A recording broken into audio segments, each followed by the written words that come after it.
আল্লাহ রাব্বুল আলামিন বলেন মুসা আলাইহিস সালাম তুর পর্বতে যেতেন আল্লাহ তাআলার সাথে কথা বলার জন্য। কার সাথে কথা বলার জন্য? আল্লাহ তাআলার সাথে কথা বলার জন্য তুর পর্বতে যেতেন। যাওয়ার পরে আল্লাহর সাথে কথা বলতেন। একদিন আল্লাহ রাব্বুল আলামিন ডাক দিলেন, মুসা তোমার হাতের মধ্যে কি? আল্লাহ তাআলা কি জানেন না তার হাতের মধ্যে কি? জানেন কিনা? আওয়াজ দিয়ে বলেন আল্লাহ রাব্বুল আলামিন জানেন কিনা মুসা আলাইহিস সালামের হাতের মধ্যে কি?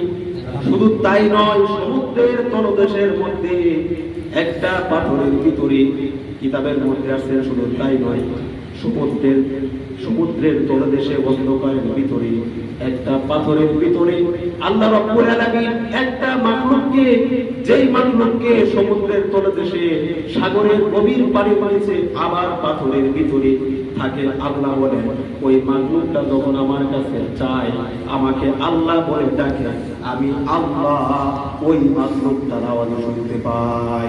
বলে সুবহানাল্লাহ। এইভাবে ওই আল্লাহ